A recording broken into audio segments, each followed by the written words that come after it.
आज का ये जो प्रेस कॉन्फ्रेंस है ये बहुत खास है। सबसे बड़ी बात कि एक शिक्षा के मुद्दे पर बुलाने से हमारे प्रदेश की मीडिया बहुत सीरियस सब्जेक्ट को लेकर के सुनती है, समझती है। इससे ये पता चलता है कि और प्रदेशों से बेहतर शिक्षा व्यवस्था को देश के कोने कोने तक ले जाने के लिए बिहार अग्रसर है।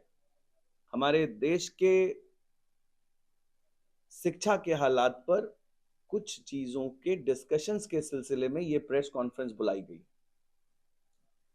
बिहार के चीफ मिनिस्टर श्री नीतीश कुमार जी, जिन्होंने शिक्षा के क्षेत्र में क्रांति लाने का काम किया है, बिहार के ग्रॉस एनरोलमेंट रेशियो को बढ़ाने के उद्देश्य से अनगिनत काम किए गए हैं। लेकिन कुछ बातों को लेकर हम लोग छात्रों को, अभिभावकों को भी अवेयर करना चाहते हैं इस प्रेस से, और कुछ ऐसे मुद्दों पर जिस पर हमारे बिहार के नौजवान युवा पेरेंट्स की आबादी बहुत पेन में है। आज का प्रेस कॉन्फ्रेंस उनको डेडिकेटेड है।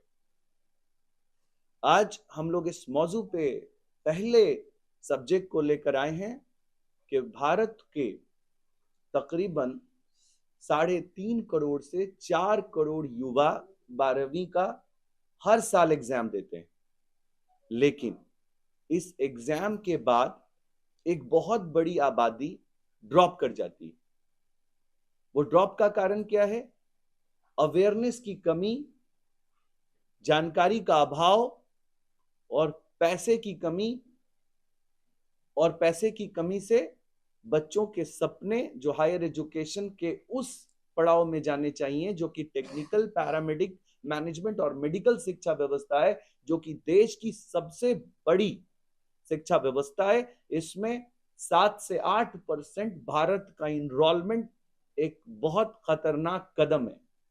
इस पर जब हम लोगों ने अपना सर्वे किया तो इसमें देश की बड़ी बड़ी एजेंसीज इनरोलमेंट को कैसे हाईजेक किया जाए इस पर काम करते नजर आई।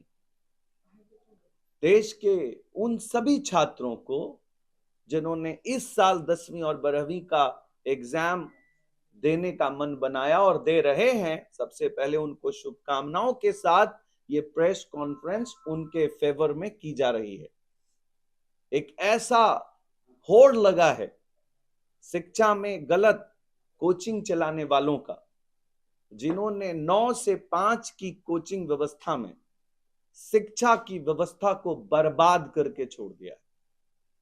राइट टू एजुकेशन एक्ट के पूरे सिस्टम का वायलेशन किया है। 10 से 5 की कोचिंग व्यवस्था पर गैर कानूनी तरीके से छात्र 10वीं और 12वीं के स्कूलों में रजिस्टर्ड है, पर वो बच्चा कोचिंग में पढ़ रहा है। बिहार सरकार ने अटेंडेंस को लागू करने के लिए तरीके जो अपनाए वो ये अपनाया कि अटेंडेंस स्कूल प्रीमाइसेस में ही फिंगरप्रिंट के साथ किए जाएंगे, एज वेल एज बच्चे जहां पढ़ रहे हैं उनके टीचर्स वहां से स्कूल पहुंचते ही फोटो शेयर करेंगे।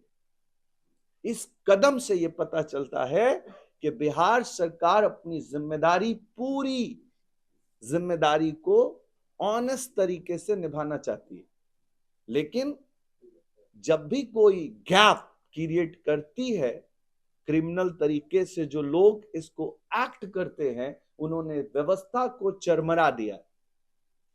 इसलिए ये जरूरी है समझना कि इस व्यवस्था के खिलाफ जांच की प्रक्रिया में हम लोग जाएंगे और इसके खिलाफ एक अभियान बनाएंगे और एक होकर के एक बात सोचेंगे कि 1 रुपए की चोरी भी चोरी है, अटेंडेंस की चोरी एक चोरी है।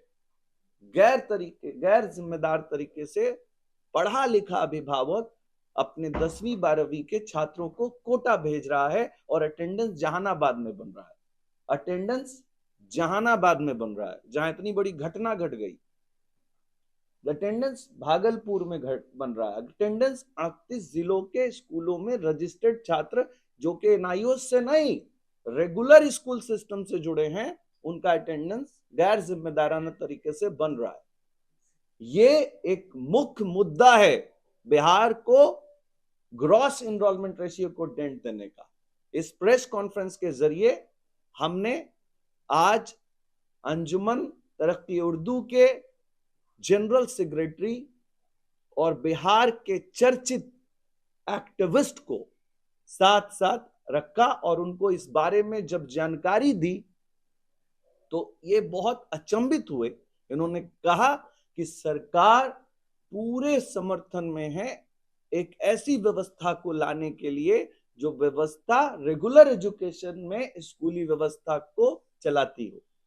आज मैं आप सबको ये सूचित करना चाहता हूं कि बहुत जल्द हम लोग इस पूरे लेटर को बनाकर, पूरे रोड मैप को बनाकर सरकार के पास इसकी जानकारी देने जा रहे हैं और उनको इस वीडियो से सूचित कर रहे हैं कि 9 से 5 रेसिडेंशियल सिस्टम में जो जो बच्चे स्कूल को छोड़कर कोचिंग में पढ़ रहे हैं, चाहे वो एक्स वाला हो, वाई वाला हो, जेड वाला हो, X30 हो, Y30 हो, किसी को छोड़ेंगे नहीं, याद रखिए, जो वायलेशन ऑफ एक्ट करेगा।